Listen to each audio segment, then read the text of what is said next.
नमस्कार। श्रीमती मोहरी देवी तापड़िया कन्या महाविद्यालय जसवंतगढ़ के इस यूट्यूब चैनल पर आपका हार्दिक स्वागत और अभिनंदन करता हूं। प्यारे विद्यार्थियों, बीए तृतीय वर्ष के पाठ्यक्रम में आपका प्रथम प्रश्न पत्र है आधुनिक काव्य। उसमें हम पाठ 1 के पद है वो पढ़ रहे थे। गोवर्धन धारण अयोध्या सिंह उपाध्याय हरिओ जी के द्वारा रचित ये पाठ है। प्रिय प्रवास महाकाव्य के 12वें सर्ग से लिया गया है। अब इसमें जो आज है वो अंतिम हम पद पढ़ रहे हैं। इसका वसंत तिल का छंद है। वसंत तिल का छंद में ये है, वसंत तिल का छंद वर्णिक छंद है। तगण भगण जगण जगण गुरु गुरु, इस क्रम से 14 वर्ण का ये छंद होता है। कौन सा छंद है? वसंत तिल का छंद। तो वसंत तिल का छंद जो है वर्णिक छंद है। ये आपको विशेष वाले बिंदु में आपको लिखना है। आगे देखिए, अब इसका जो पद है वो देखिए आप कि प्राय विचार उठता और मध्य होगा, ए क्यों नहीं वचन है सुनते हितों के, है मुख्य हेतु इसका न कदापि अन्य, लो एक श्याम घन की ब्रज को लगी। न्यारी छटा निरकना दृग चाहते हैं, है कान को सुयस भी प्रिय श्याम ही का, गा के सदा सुगुण भी रसना अघाती, सर्वत्र रोम तक में हरि ही रमा है, सर्वत्र रोम तक में हरि ही रमा है। तो इस पद में जब हम पढ़ते हैं तो ये इसका वाचन हमने किया। वसंत तिल का छंद है। ये जो पद है वो उद्धव जी है, वो श्री कृष्ण जी को जाकर के बताते हैं गोप ग्वाले आपको किस प्रकार से स्मरण करते हैं, याद करते हैं, भक्ति करते हैं, आपको आपका गुणगान करते, वो थकते नहीं हैं, उनकी जीवा वो गुणगान करते थकती नहीं है। तो इस बारे में यहाँ पर इसमें चर्चा की गई है। आप प्रसंग में आप लिख देंगे प्रस्तुत पद जो है अयोध्या सिंह उपाध्याय हरिओ जी द्वारा रचित प्रिय प्रवास महाकाव्य के गोवर्धन धारण शीर्षक से उद्धृत है या अवतरित है। और इसमें उद्धव जी है वो गोप और ग्वालों की जो भक्ति है या गोप और ग्वालों की जो बातें हैं, गोकुल के लोगों की जो प्रशंसा है वो इसमें की गई है। तो आगे देखिए इस पद का अर्थ, प्राय विचार उठता उर मध्य होगा। उर मध्य का मतलब होता है हृदय में या मन में, हृदय या मन में। किसके मन में विचार उठता होगा? ग्वालों के मन में, गोप ग्वालों के मन में, उन जो सभी गोप ग्वाले हैं उनके सभी गोप ग्वालों के हृदय में मन में एक विचार उठता होगा कि ए क्यों नहीं वचन है सुनते हितों के। सुनते हितों के, हितों के माने हित के, किसके हित के? श्री कृष्ण की भक्ति के जो हित है उनके वचनों को सुनने में, हे मन तुम उन वचनों को क्यों नहीं सुन रहे हो? श्री कृष्ण के हितकारी वचन है वो क्यों नहीं सुनते हो? ये कौन सोच रहे हैं? ये गोप और जो ग्वाले हैं वो मन ही मन विचार कर रहे हैं कि उन सभी जो गोप और ग्वाले उनके मन में एक विचार है वो हमेशा उठता रहता है कि ए मन, ए क्यों नहीं, ए मन तुम हमेशा श्री कृष्ण जी के वचन क्यों नहीं सुनना चाहते हो? हितकारी वचन क्यों नहीं सुनना चाहते? उनको कृष्ण का बोलना बहुत अच्छा लगता है मुख्य हेतु इसका न कदापि अन्य। है मुख्य हेतु, हेतु माने कारण, इसका कदापि माने कभी भी, और अन्य माने दूसरा। तो इसका मुख्य कारण कोई दूसरा अन्य नहीं है। इसका जो मुख्य हेतु है या कारण है वो इसका दूसरा नहीं है। उनका जो मुख्य कारण है वो कभी भी दूसरा नहीं हो सकता। लो एक श्याम घन की, अब यहाँ पर घन श्याम न लिख करके श्याम घन की लिखा है। इसका भी अर्थ वही है, श्याम घन की यानी घन के बादल के समान जो श्याम वर्ण के हैं, अर्थात श्री कृष्ण। तो श्री कृष्ण के जो भक्ति या उनके प्रशंसा या जो उनके गुणगान की जो लो है, ज्वाला है, लो या ज्वाला, जो हर एक गोप और ग्वालों के भीतर में कृष्ण नाम से जल रही है, कृष्ण नाम की एक लो जल रही है। तो लो एक श्याम घन की ब्रज को लगी है। ब्रज को लगे यानी ब्रजवासियों को लगी है। जो ब्रज के वासी हैं उन ब्रजवासियों के हृदय में एक लो जली हुई है। ब्रजवासियों के हृदय में क्या जली हुई है? एक लो किसकी, कृष्ण भक्ति की या कृष्ण के गुणगान की जो एक लो है वो सभी गोप और ग्वालों के हृदय में जगी हुई है। प्यारे विद्यार्थियों, अगली जो पद है वो देखिए, न्यारी छटा निरखना दृग चाहते हैं। दृग का अर्थ होता है नेत्र, आंखें। निरखना मन देखना परखना, न्यारी मन अनोखी, छटा मन रूप शोभा।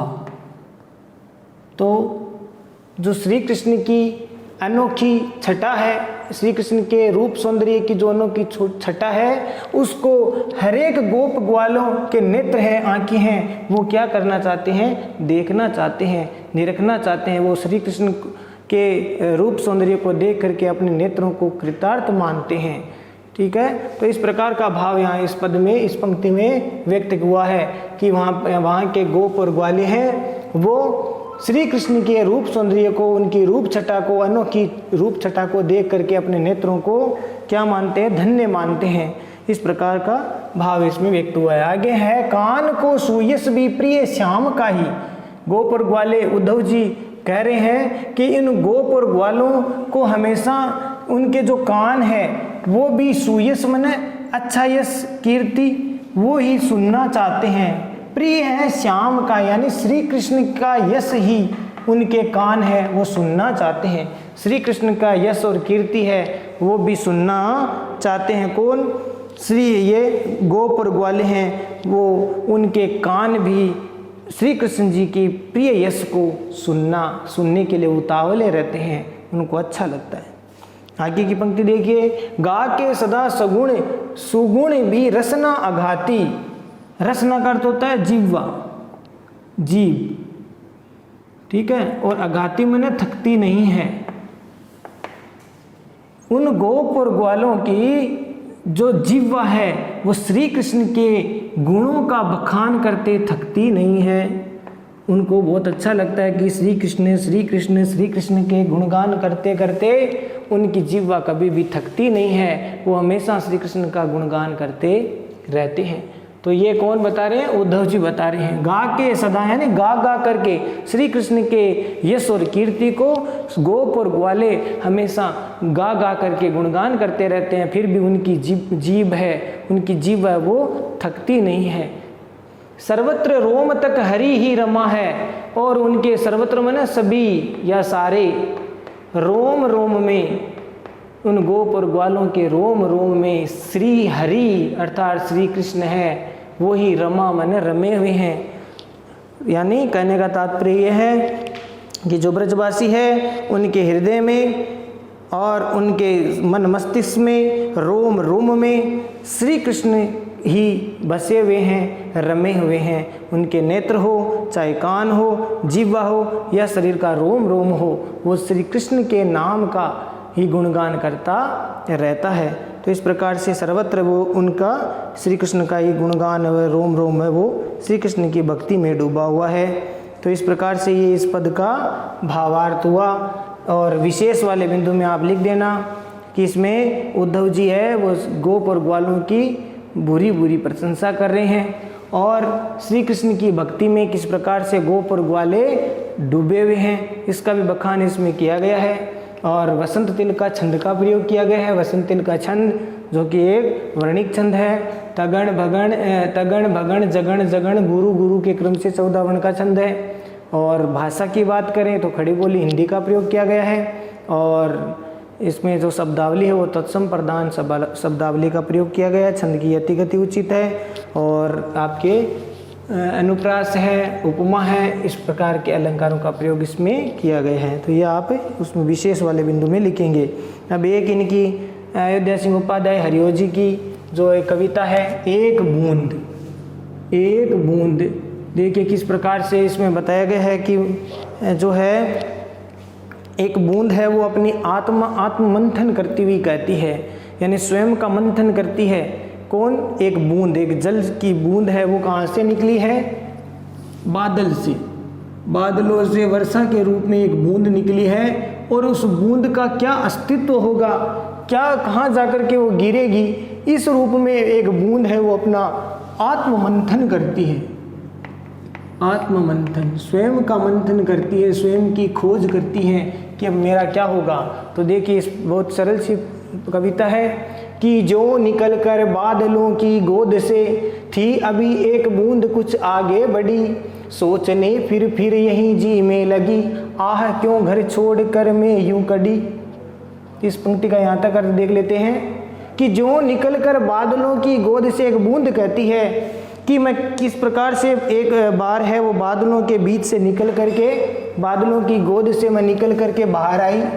ठीक है, बादलों की गोद से निकल करके मैं जैसे ही बाहर आई थी अभी एक बूंद कुछ आगे बढ़ी।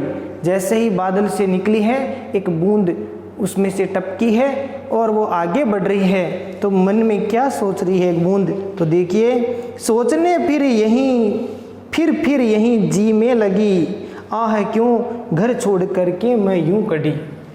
वो बूंद है वो सोच रही है, सोचने फिर मैंने बार बार ये सोचने लगी, यहीं जी में मैंने मन में या हृदय में ये सोचने लगी कि आह हाय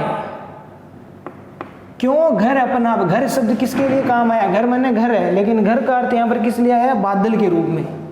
कि बूंद सोच रही है कि मैं बादल रूपी जो घर है उसको छोड़ करके मैं यूं कड़ी मैंने निकली, कि मैं बादल रूपी घर को छोड़ करके क्यों निकली। ये मन ही मन सोच रही है, कौन, बूंद सोच रही है कि मैं आखिर क्यों वहाँ से अपने घर से निकली हूँ, मेरा अब क्या होगा, मेरा क्या अस्तित्व होगा। ये वो सोचने को मजबूर हो जाती है और मन ही मन मंथन करती है, आत्ममंथन करती है। आगे देखिए प्यारे विद्यार्थियों कविता कि देव मेरे भाग्य में है क्या बदा, मैं बचूंगी या मिलूंगी धूल में, या जलूंगी गिर अंगारे पर किसी, चू पड़ूंगी या कमल के फूल में। तो इस पद में देखिए, देव हे ईश्वर, देव मैंने ईश्वर, हे ईश्वर मेरे भाग्य में क्या बदा मैंने लिखा है या निश्चित हुआ है। नियति ने मेरे भाग्य में क्या लिखा है, क्या निश्चित किया है, मैं नहीं जानती। कौन कह रही है, ये बूंद कह रही है कि मेरी नियति में, हे ईश्वर मेरे भाग्य में क्या लिखा, क्या निश्चित किया मैं नहीं जानती, कि मैं बचूंगी या फिर मिलूंगी धूल में। बूंद ये कह रही है कि क्या पता मैं बचूंगी, मेरा अस्तित्व रहेगा, या मैं मिट जाऊंगी, या फिर मैं धूल में मिल जाऊंगी, या जलूंगी गिर अंगारे पर किसी, या फिर मैं दहकते हुए कोयले पर जाकर के गिर जाऊंगी। बादल से निकली वो बूंद है वो सोच रही है कि मैं अगर दहकते हुए कोयले पर मैं गिर जाऊंगी तो जल करके सूख जाऊंगी, या जलूंगी मैंने जल जाऊंगी, अर्थात जल करके सूख जाऊंगी। ये मन ही मन सोच रही है कौन, बूंद। चू पड़ूंगी मैंने टपक पड़ूंगी, या कमल के फूल में मन ही मन कल्पना कर रही है, आत्ममंथन कर रही है बूंद कि या फिर मैं कहाँ जा कर के गिरूंगी, कमल के किसी फूल में जा कर के गिरूंगी, शायद वहाँ भी जा सकती हूँ, या फिर जल दहकते हुए अंगारे कोयले पर जा कर के मैं अपना अस्तित्व मिटा सकती हूँ। वह गई उस काल एक ऐसी हवा, वह समुंदर और आई अनमनी, एक सुंदर सीप का मुँह था खुला, वह उसी में जा पड़ी मोती बनी। बहुत अच्छी पंक्ति कही है प्यारे विद्यार्थियों कि वह बूंद ऐसी विचारों में मग्न थी कि मेरा क्या होगा, मैं अंगारों में बचूंगी, धूल में जाकर मिल जाऊंगी, कि जलूंगी अंगारे पर जाकर के, या किसी कमल के फूल पर जाकर के गिरूंगी। ये मन ही मन मंथन वो कर रही थी, सोच रही थी, विचार कर रही थी। अचानक देखिए, वह गई उस काल एक ऐसी हवा, उसी समय, काल माने समय, उसी समय हवा आई तेज गति से, और वह हवा वह समुंदर और आई अनमनी, अनमनी माने बिना मन की, बिना मन के वो समुद्र से एक हवा चली। ठीक है, एक हवा उड़ी और वो समुद्र की तरफ से आ रही थी, और उस हवा ने क्या किया, एक सुंदर सीप का मुंह था खुला। उसी समय एक सीप थी और उस सीप का उस समय मुंह खुला था, और मुंह खुला था तो क्या हुआ देखिए कि वह उसी में जा पड़ी और मोती बनी। बहुत अच्छी बात की कि वह बूंद क्या क्या सोच रही थी, लेकिन नियति ने कुछ ऐसा बना दिया उसका भाग्य कि वो सोच रही मैं जल जाऊंगी, मेरा अस्तित्व मिट जाएगा, लेकिन नियति को और ही मंजूर था, और वह बूंद ऐसी समुद्र से एक लहर आई, हवा की एक ऐसी लहर आई जो उस बूंद को भटका करके सीधे कहाँ लेकर के चली गई, एक सुंदर सीप के मुख में जाकर के वो बूंद चली गई। और कहते हैं स्वाति नक्षत्र की बूंद, जब वर्षा जल की जो बूंद अगर सीपी में पड़ जाती है तो वो मोती बन जाती है, तो वो ठीक सीपी में पड़ करके क्या बन जाती है, मोती बन जाती है। उस बूंद की कीमत हो जाती है, वो मूल्यवान बन जाती है। तो इस प्रकार का ये भाव इसमें व्यक्त हुआ है। इसमें 2 पंक्तियां और है जो मैं आगे अभी बता रहा हूँ आपको, 2 पंक्तियां शेष हो रह गई इसमें।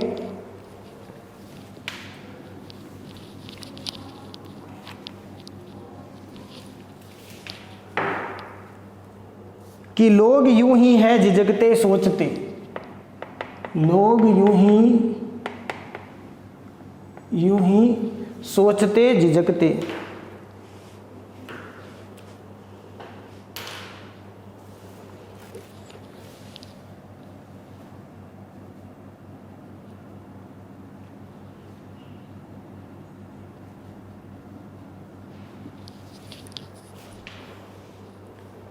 जबकि उनको छोड़ना पड़ता है घर, जबकि उनको सोचना पड़ता है घर, उनको छोड़ना पड़ता है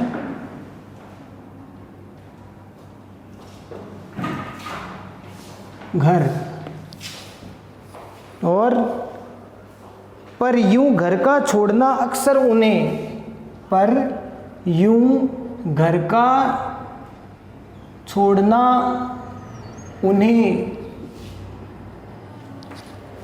पर यूं घर का छोड़ना अक्सर उन्हें, क्षमा करना, अक्सर उन्हें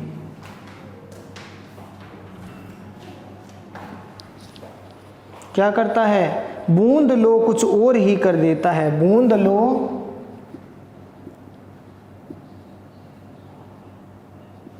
कुछ और ही कर देता है।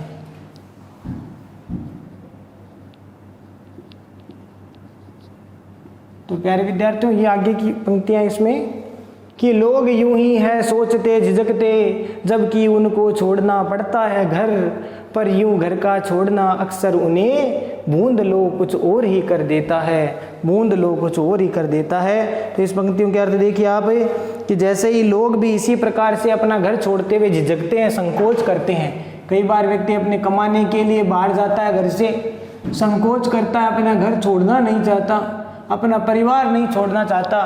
तो लोग यूं ही सोचते हैं, झिझकते हैं, संकोच करते अपना घर जाते हैं। घर छोड़ करके जब बाहर जाते हैं तो उसके मन में, जब घर पहली बार घर को छोड़ करके वो जाते हैं तो उनके मन में तरह तरह की मन में व्यथाएं जो है उसके मन में उपजती है, उत्पन्न होती रहती है। वो सोचता है कि क्या पता मैं बाहर जाऊंगा, वहाँ जाकर मुझे सफलता मिलेगी कि नहीं मिलेगी, कैसे मैं वहाँ रहूँगा, कैसा मेरा जीवन यापन होगा। तो ये तरह तरह की जो चिंताएं हैं, दुश्चिंताएं उनके मन में आती रहती है। इसलिए ऐसे व्यक्ति को यहाँ पर कवि अयोध्या सिंह उपाध्याय हरिओं जी ने एक प्रेरणा दी है एक इस कविता में बूंद के माध्यम से, कि जब लोग पहली बार अपना घर छोड़कर बाहर जाते हैं तो उस समय उनके मन में अनेक दुश्चिंताएं रहती हैं, अनेक चिंताओं से उनका मन है वो आक्रांत रहता है, झिझक रहती है। लक्ष्य की प्राप्ति में उनको लगता है कि जब वो घर छोड़ करके जाते हैं तो उनको ऐसा लगता है कि मुझे लक्ष्य मिलेगा कि नहीं मिलेगा, इस प्रकार की दुश्चिंताएं उनको लगी रहती है। लेकिन अयोध्या सिंह उपाध्याय हरिओं जी ने इसमें बहुत अच्छी 2 पंक्तियों में पूरी बात कह दी है। पर यूं घर का छोड़ना अक्सर उन्हें बूंद लो कुछ और ही कर देता है, बूंद के समान, बूंद के समान। जिस प्रकार से बूंद जब बादल से जैसे ही नीचे गिरी है तो उसके मन में तरह तरह की आपको कविता में पढ़ी किस प्रकार से उसको चिंता व्यक्त हुई है कि क्या पता अब मैं बचूंगी, धूल में मिलूंगी, अंगारों में जल करके जल जाऊंगी, कमल के पत्तों पर जाकर के गिरूंगी, या इस प्रकार के दुश्चिंताओं से वो बूंद व्याप्त रहती है। लेकिन एक एहसास हवा का झोंका आता है और उस बूंद को किसमें, सीधे सीपी के मुख में गिर करके वो मोती जैसा अमूल्य बहुमूल्य जो रूप है उसका बन जाता है। ठीक इसी प्रकार से जब लोग पहली बार घर छोड़ करके जाते हैं किसी भी अपने विशेष उद्देश्य के साथ, तो उसके मन में स्वाभाविक ही तरह तरह की दुश्चिंताएं उसके मन में आती रहती है कि मैं जिस लक्ष्य को लेकर के चल रहा हूँ वो लक्ष्य मेरा पूर्ण होगा कि नहीं होगा। लेकिन ये जैसे ही वो वहाँ से घर से निकलता है तो उसी बूंद के समान उसका घर का छोड़ना अक्सर मैंने प्राय है उन्हें एक बूंद के समान ही कर देता है, अर्थात उसको विशेष रूप से योग्य बना देता है, वो लाभकारी बना देता है। तो ये इसका भाव है वो हुआ है। प्यारे विद्यार्थियों, आशा है इस भाव को आपने समझा होगा। कहने का तात्पर्य उनका जो व्यक्तित्व है वो श्रेष्ठता की ओर चल पड़ता है या सर्वश्रेष्ठ है वो उनका व्यक्तित्व हो जाता है, व्यक्तित्व हो जाता है। तो इस प्रकार से एक बूंद के माध्यम से बहुत अच्छी शिक्षा अयोध्या सिंह उपाध्याय हरिओ जी ने हमें दी है। और विशेष वाले बिंदु में आप वही लिख देना भाई, इसमें जो है खड़ी बोली हिंदी का प्रयोग किया गया है और बूंद के माध्यम से जीवन में व्यक्ति के जीवन का जो रूप है वो निखारा है कि किस प्रकार से बूंद की तरह मानव का जीवन भी जो है जहाँ सोचता है दुश्चिंताओं में, कई बार वो दुश्चिंता भी अच्छी बन जाती है और एक तरह से प्रेरणादायक बन जाती है। तो इसमें ये बात इसमें बताई है और अनुप्रास रूपक उपमा अलंकार का प्रयोग हुआ है और छंद की यति गति उचित है और इसके साथ आप लिखेंगे तत्सम शब्दावली से युक्त शब्दावली का प्रयोग किया गया है। तो ये आप विशेष वाले बिंदु में लिख देंगे। ठीक है, तो आज के लिए बस इतना ही। अगले वीडियो में आपको अगली जो कविता है एक तिनका वो हम लेकर के हाजिर होंगे। तब तक के लिए बहुत बहुत धन्यवाद। चैनल को ज़्यादा से ज़्यादा लाइक शेयर और सब्सक्राइब करते रहो। जय भारत, जय हिंदी।